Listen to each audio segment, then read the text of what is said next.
Shalom, selamat malam. Silakan duduk. Saudara, malam hari ini dari pelayanan Star Kids mengundang kita hadir. Kalau sore tadi kita belajar tentang bagaimana menyembuhkan luka batin pada anak. Yang tidak hadir sore tadi, sekarang saudara bisa hubungi pengurus untuk saudara dapat CD rekamannya. Sekarang kita belajar soal mendisiplin diri. Saya percaya setiap kita begitu mendengar kata disiplin, pasti yang muncul satu kesan yang negatif. Karena kata disiplin yang selama ini kita dengar justru disiplin yang tidak alkitabiah. Belajarlah untuk mengaplikasikan, untuk melihat Papa surgawi terhadap kita. Ya, saya ulangi lagi, ini konsep penting dalam hidup ini. Untuk apa saja dalam kehidupan kita, belajarlah melihat Papa di surga berbuat sesuatu terhadap diri kita. Kalau kita bisa melihat apa yang dia buat atas kita, maka semua tindakan yang kita kerjakan itu pasti tidak akan salah karena kita nyontoh dia. Tidak ada kitab suci agama apa saja di dunia yang ada kata disiplin kecuali kitab suci agama Kristen. Katakan amin.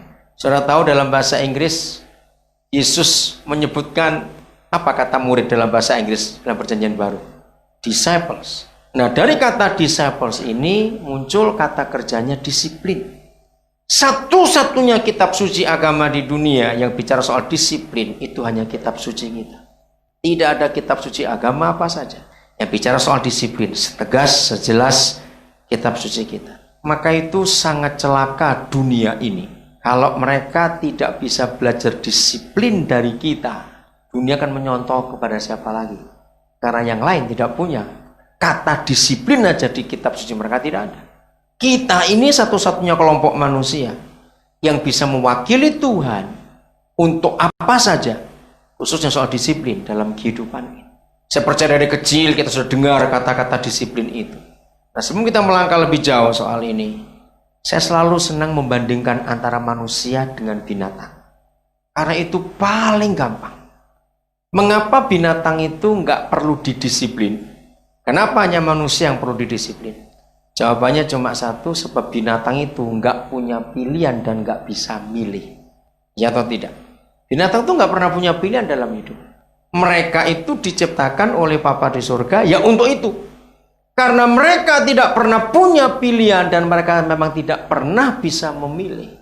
Coba renungkan ya konsep ini ya. Ini penting sekali. Saya ulangi lagi. Mengapa binatang tidak perlu didisiplin? Sebab mereka nggak punya pilihan dan nggak bisa memilih. Jadi jawabannya kenapa manusia didisiplin? Karena kita bisa memilih. Maka itu kalau kita tidak disiplin, pilihan kita bisa salah.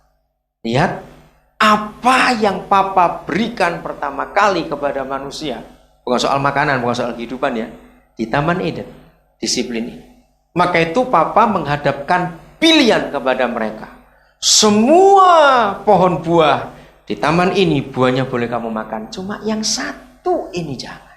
Saudara, sampai hari ini orang-orang ateis, orang-orang yang menentang Tuhan, lewat itu selalu menyalahkan Tuhan kita. Lihat aja keadaannya. Mereka selalu berkata gini, kenapa kalau Tuhan itu Maha tahu dan dia tahu dengan adanya pohon yang satu itu, maka manusia yang celaka dosa datang. Kenapa? Dia ciptakan pohon yang satu itu. Kenapa? Maka kalau saudara ditanya orang, jawabannya adalah di sini. Karena Papa ingin kita bisa mengambil sikap yang benar. Kalau kita harus memilih sesuatu dalam hidup. Maka itu pelajaran disiplin pertama kali ditempatkan dalam hidup manusia Taman Eden. Untuk memilih. Karena kita bisa memilih, maka itu harus ada disiplin dalam kehidupan kita. Artinya apa? Kalau kita tahu disciple itu murid, ya artinya diajar. Satu kali saya pernah dengar ilustrasi yang bagus sekali. Di antara semua itu, dari ilustrasi ini yang saya paling kena untuk gampang dimengerti, bahkan anak-anak pun mengerti. Suatu hari seorang pendeta, dia punya tetangga pandai besi. Ya, mungkin banyak kalian yang masih muda-muda pasti nggak pernah tahu nama pandai besi. Kalau di desa-desa masih ada sampai hari ini.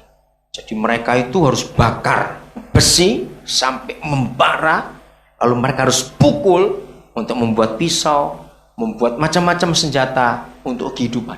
Nah, tetangga pendeta ini orang Kristen. Tiap kali dia pukul besi itu yang membara itu, dengan sekuat tenaga, tang suaranya, langsung muncul kata-kata gara-gara Adam. Tiap kali dia tang lagi, gara-gara Adam. Masih ingat kenapa dia mengatakan gara-gara Adam? Gara-gara salahnya Adam, hukuman dengan berpeluh kamu akan makan rezekimu. Nah, jadi dia jengkel dengan Adam. Nah, namanya gembala membimbing jemaat. Dia sudah ngajari berkali-kali, itu bukan salahnya Adam. Itu salahmu juga. Nggak bisa. Kenapa dia dulu kok nggak nurut sama Tuhan? Kenapa dia lebih menurut istrinya? Kenapa? Nah, itu bahaya sekali. Coba dulu Adam itu ngomong. Hai istriku, bukan begitu kata Tuhan. Yang lain boleh dimakan, yang ini tidak. Apa salahnya cuma ngomong berapa kata itu saja. Jadi dia itu dendam betul pada Adam. Kenapa Adam ngomong seperti itu? Maka itu dengar baik-baik ya. Baik yang perempuan, baik yang laki-laki. Nanti baca di rumahnya sekarang. Di Kejadian 3 ayat 17. Ada ayat yang berbahaya sekali.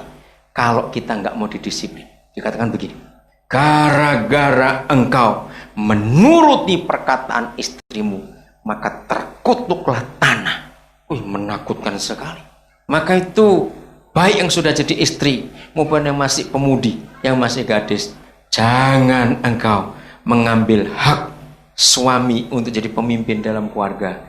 Sebego-begonya suami, dia tetap kepalamu, cuma lagi pusing aja dia itu.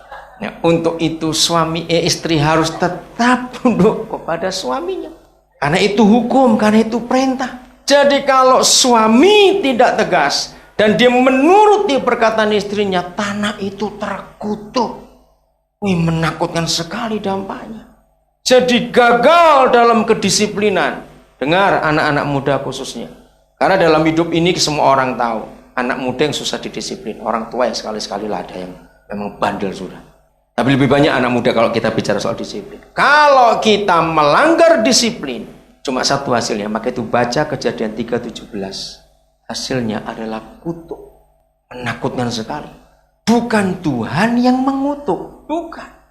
Hukum Tuhan itu seperti hukum alam. Kalau saya mau bandingkan dengan cara yang gampang saja. Kenapa ada banjir di mana-mana? Kenapa ada longsor di mana-mana? Karena manusia melanggar hukum alam. Jadi ekosistem dirusak. Maka itu terjadi kekacauan. Jadi kutuk betul. Maka itu adik-adikku, anak-anak muda, disiplin itu penting sekali. Kalau tidak akan ada kutuk dalam kehidupan kita. Sederhana perintahnya, yang lain boleh kau makan. Itulah rakusnya manusia. Dikasih yang begitu banyak, saya percaya walaupun ayatnya nggak ada, tapi saya yakin Adam pasti belum nyincipi semua buah-buahan itu. Terlalu banyak yang Tuhan buat, betul nggak? Terlalu luas Taman Eden itu. Yang disuruh makan aja belum semua dia coba. Kenapa satu aja dilarang? Dia melanggar aturan itu. Kembali kepada si pandai besi tadi. Nggak mau nurut juga. Tetap nyalakan Adam. Akhirnya si pendeta berdoa, Tuhan beri saya hikmat supaya membungkam mulutnya tetanggaku ini. Jemaat ini supaya nggak nyalakan Adam terus. Doanya dijawab, maka suatu hari dia diberi ide. Dia beritahu pada istrinya, ibu gembala ini, mah belanja hari ini kita mau ngajak tetangga kita pada besi itu makan sekeluarga, anaknya 3. Oh, ada apa? Jadi si suami nggak cerita kepada istrinya rencananya. Dah, pokoknya kamu belanja. Kita ngundang mereka makan malam. Tapi untuk mereka saja berlima, kita nggak ikut makan. Loh, kok aneh? Ngundang makan kok kita nggak ikut? Sudah lah, pokoknya biar mereka aja. Ya udah, si istri ngurut, dia pergi belanja, masak. Ketika si istri ke pasar, si pendeta cari tikus. Bukan untuk dimakan. Dapat tikus hidup-hidup dia ikat. Udah, masakan selesai, jam makan sudah mau datang. Ketika si istri nyiapkan semua makanan, tikus itu dibawa keluar oleh si pendeta. Ditaruh di tempat yang sangat bagus. Begitu dapat tempat yang bagus, taruh di tengah-tengah meja di antara makanan masakan istrinya itu. Tikus ini dilepas, tapi ditutupin. Entah pakai apa, nggak diceritakan di situ. Lalu keluarga pandai besi datang. Mereka diundang, ya senang aja. Terus si gembala berkata, tapi kami dua nggak ikut makan, kalian aja supaya bebas. Nah, semua boleh kau makan, yang ini jangan. Nah, kan nggak tahu isinya apa yang di tengah itu tadi. Nah, si istri gembala bingung, ini ngapain orang ini? Ngundang orang makan kok kita nggak boleh ikut. Ya udah. Dia tanya juga sama suaminya, kita nggak keluar, nggak usah di dalam saja. Dengar aja nanti, ada apa dengan ya, pokoknya dengar saja sudah. Sudah nyoba semuanya itu. Inilah namanya manusia itu. Ini apa ini? Kenapa tidak boleh dimakan?